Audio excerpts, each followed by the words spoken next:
I've spilled coffee on better people than you. What the hell? You did that on purpose. Of course I did. You're welcome. You're insane. I'm reporting you. She poured that coffee on purpose. She didn't spill it.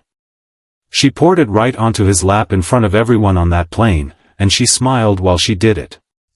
The Atlanta airport was loud in the way airports always are. Announcements bleeding into each other, wheels dragging across tile, a kid somewhere crying, someone else laughing too hard at something on their phone. Nobody paid attention to anybody.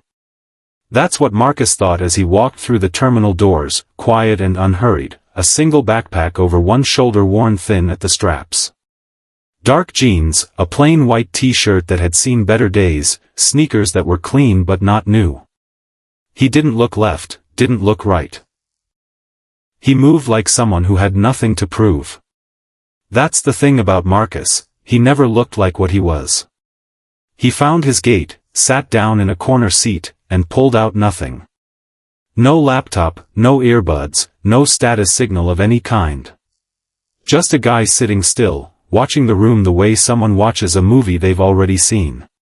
A woman 2 seats over glanced at him, then away, then back again, with a look that wasn't curious, it was measuring. Her name was Rachel, a flight attendant, full uniform, posture so precise it looked rehearsed. She was talking to a colleague, but her eyes kept drifting toward Marcus like he was something out of place, something that didn't belong in the frame. She leaned in and said something low. Her colleague, a younger woman named Emma, didn't respond, just looked at the floor. Boarding started. Marcus was one of the last to get up. The plane was a standard domestic flight, 3x2 seating, full cabin, the kind of route where people eat chips, watch Netflix, and don't talk to strangers. Marcus settled into seat 24C, put his backpack in the overhead bin, sat down, and looked out across the cabin like he was thinking about something far away. Rachel was working the aisle. She smiled at the man in 22A, called the woman in 23B, sweetie, handed a kid in 25A a pair of plastic wings, and the mom smiled so wide you'd think she'd been given something real. She passed Marcus without a word, not even eye contact. He didn't react. A man across the aisle saw it happen, raised his eyebrows slightly, then looked back at his phone. Emma came through a few minutes later with water. She noticed right away, everyone had a bottle except the guy in 24C. She pulled one from her cart without hesitation and held it toward him. Here you go. Marcus looked up. There was a pause, not awkward, just real, like he wasn't used to small kindness and was registering it honestly. Thank you, he said. Emma smiled. Let me know if you need anything. She kept moving, but she felt something, some low, unresolved note, and she didn't know yet what to do with it. Somewhere over Tennessee, Rachel came back through with drinks. A ginger ale for 22A, a Sprite for 23B, juice for the family in 25A. When she reached Marcus, she tilted the tray, not much, not dramatically, just enough, and the cup of coffee she'd been carrying slid forward and came down on his lap.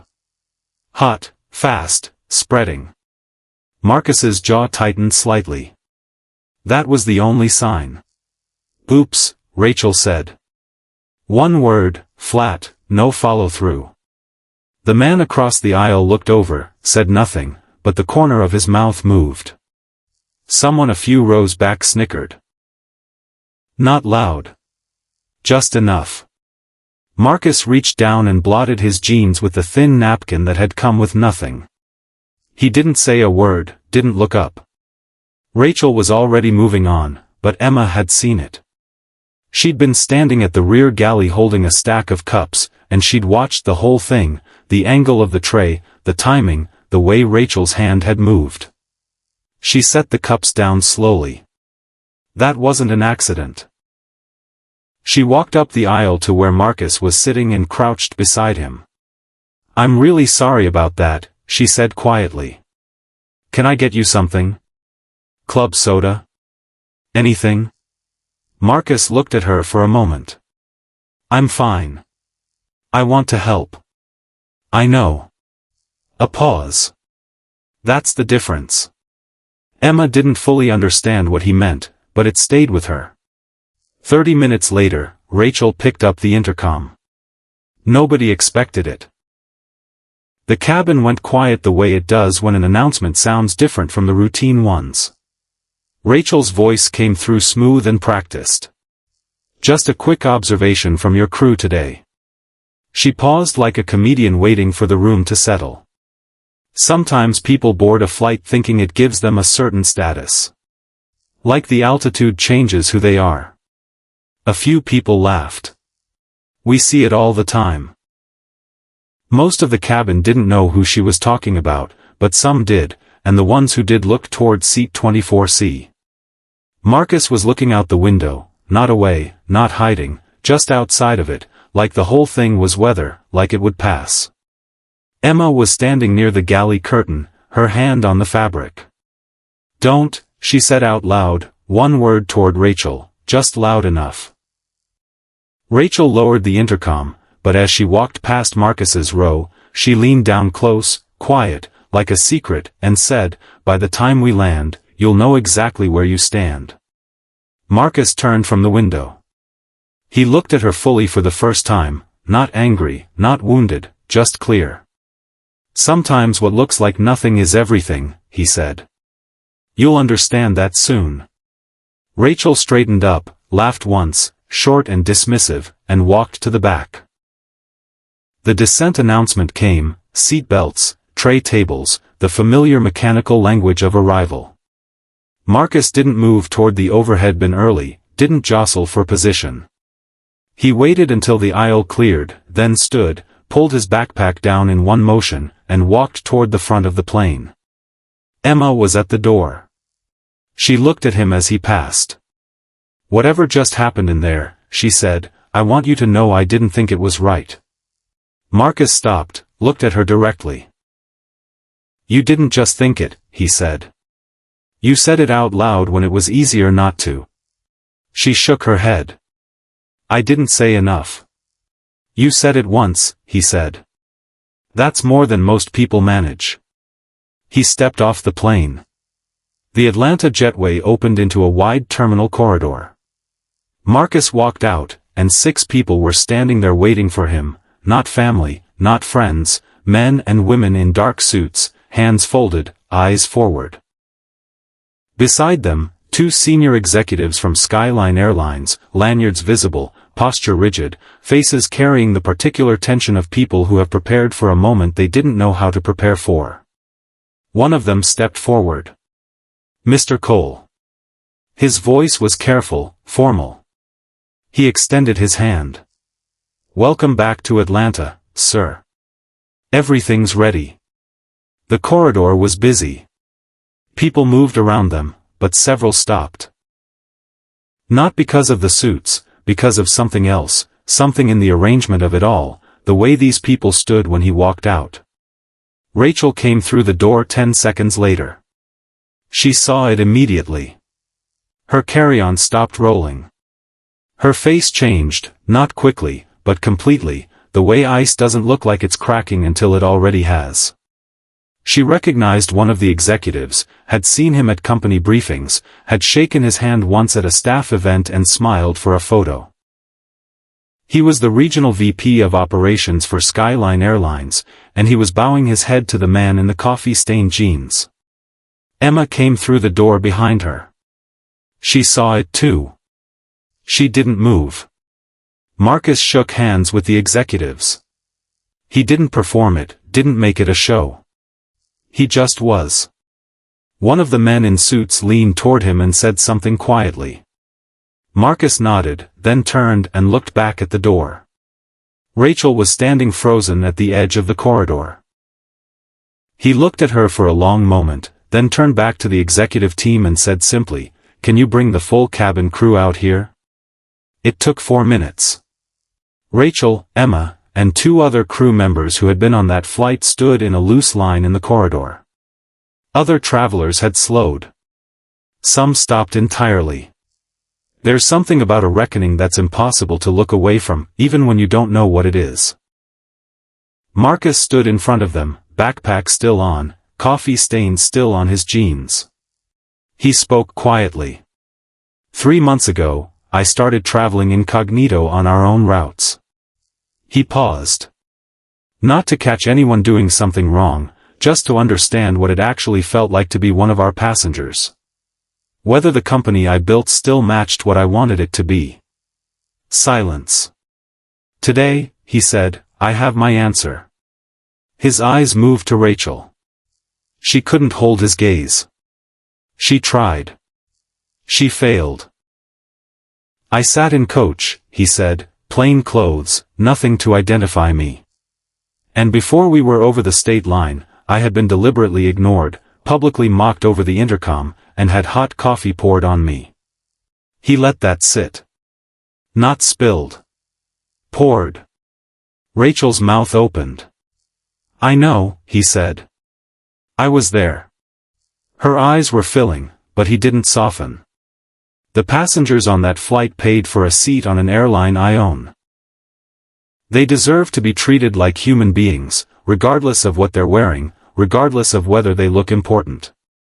He paused. Especially when they don't look important. That's when character shows. He looked at Rachel directly, fully. Rachel, effective now, your employment with Skyline is terminated. The executive team has your separation paperwork. The sound that came from her was small, like something inside her gave out. Please, she said, her voice breaking clean down the middle. Please, one chance. I'll fix it. Marcus's voice didn't rise, didn't harden, just stayed level. You had chances, he said. On the water. On the napkin.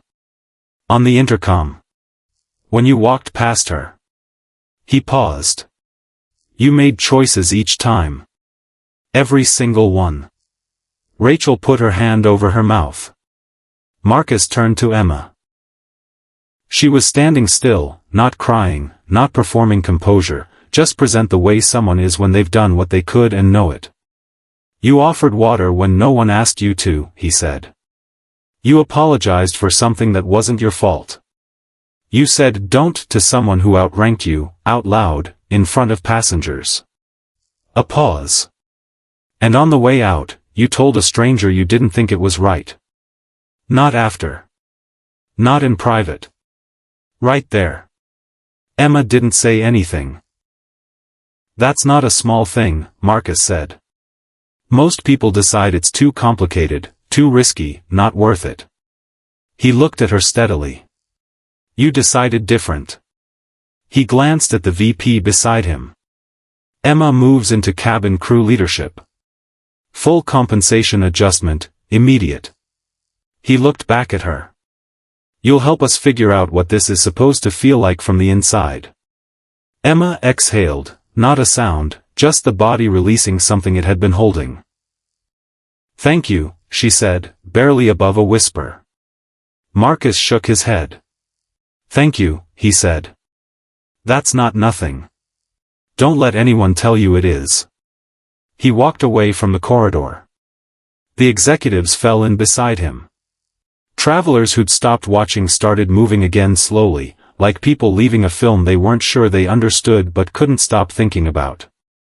Rachel stood where she was for a long time. The terminal moved around her, everyone going somewhere, everyone with a direction, and she was just still, her rolling bag beside her, her uniform suddenly feeling like a costume she'd borrowed from someone she didn't know anymore. 3 weeks later, Emma stood at the front of a briefing room on the 4th floor of Skyline's Atlanta headquarters. 12 new cabin crew hires sat in rows in front of her, notebooks open, some nervous, some eager. She had notes.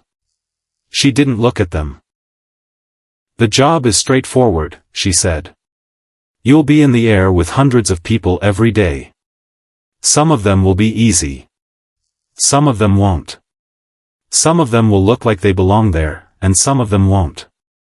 She paused. The ones who don't look like they belong, they're watching to see what you do. Not because they want to catch you, because they've been caught before, and they're waiting to find out if this time is different. The room was quiet. Treat everyone the same. She let it land. That's the whole job. 2 floors above, Marcus was at his desk. He was on a call, something about expansion, new routes, a partnership in the southeast. The kind of call that should have had his full attention, but his eyes kept drifting. On the corner of his desk, folded and slightly wrinkled, was the paper napkin from Flight 1147, the one he'd used to blot the coffee. He didn't know why he'd kept it. He thought he did, but he wasn't sure. He ended the call, sat back. The city stretched out through the window behind him, Atlanta wide and hazy and full of motion, planes arcing up into the distance, every one of them carrying people who didn't know his name, didn't care what his name was, just wanted to get where they were going and feel okay while they did it. That was it. That was the whole thing. He looked at the napkin, then picked up the phone and called downstairs. "Can you ask Emma if she has 15 minutes? She came up, knocked twice, opened the door. "You wanted to see me?" "Yeah." He gestured to the chair across the desk. "Sit down. Tell me how the training went." She sat, told him. He listened, actually listened, not the way executives listen while thinking about something else, but like he was taking notes in his head. When she finished, he was quiet for a moment. "Was it hard?" he asked. "Talking to a room full of people about something that personal?" She thought about it honestly. "A little. But not because of what happened." She paused. "Because I kept thinking about the people on that flight who saw it and didn't say anything. And I kept wondering if I would have been one of them, if I'd been further away, if I'd been less sure." Marcus looked at her. "Would you have been?" She met his eyes. "No," she said. "I don't think so." He nodded slowly. "Neither do I." They didn't talk about anything except work that day, but something had shifted. The quiet way things shift when 2 people have already said the important thing and neither one needs to repeat it. 4 months later, Skyline held its annual company event. Ballroom, 1,200 people, open bar, speeches from people who were used to giving them. Marcus was on stage. He talked about the year, numbers, growth, some of the challenges, the things they got right and the things they didn't. The room was warm, comfortable, attentive. Then he stopped mid-sentence, not dramatically, not staged. He just stopped, like he'd been going to say one thing and then decided to say something true instead. "I want to tell you all something," he said, "about a flight and a napkin and a woman who said don't when she didn't have to." The room shifted, the comfortable posture changing to something more awake. He told the story, not the version with the executive reveal and the corridor of suits. He told the version from seat 24C. The water that didn't come, the intercom, the hot coffee, the napkin. He told it plainly, without drama, without making himself the hero of it. "I built this company," he said, "from 3 planes and a credit card and a lot of nights I don't talk about." He paused. "And the most important thing I saw in 12 years of building it, I saw in an airplane aisle, from a flight attendant who didn't know who I was and gave me water anyway. Who said one word when it mattered. Who told me the truth on the way out because it was the right thing to do." He looked at Emma. She was standing at the edge of the room near the back. "Who you are when no one important is watching," he said, "is who you actually are. That's the thing. There's no other version." He paused. "And sometimes the person watching isn't nobody." The room erupted. She didn't move for a moment, just stood there.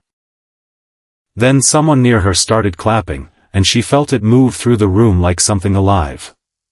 Later, she stood outside on the hotel balcony, the city below, the sky above, a glass of water in her hand because she never much liked champagne. Marcus came out the same door. He stood beside her. Neither of them said anything for a minute. Then he said, "How's it feel?" She thought about it. "Like I've been here before," she said. "But this time, I know it counts." He looked at her. There was something in his face she hadn't seen in a boardroom or a briefing room or a corridor full of suits, something that was just his. "It always counted," he said quietly. "That's what I've been trying to say." She looked back at the city. He stayed. And the silence between them was the kind that doesn't need filling, the kind that two people build slowly, without trying, by telling each other the truth over and over until it becomes the only language they know. Some people go their whole lives performing for the wrong audience. Rachel never flew again. Emma eventually ran the whole department. And Marcus Cole, owner of one of the fastest-growing regional carriers in the Southeast, still flies coach sometimes, plain clothes, single backpack, no one knows who he is. That's the point. The people who treat you right when they think you're nobody, those are the only people worth knowing. And the ones who don't, they already told you everything.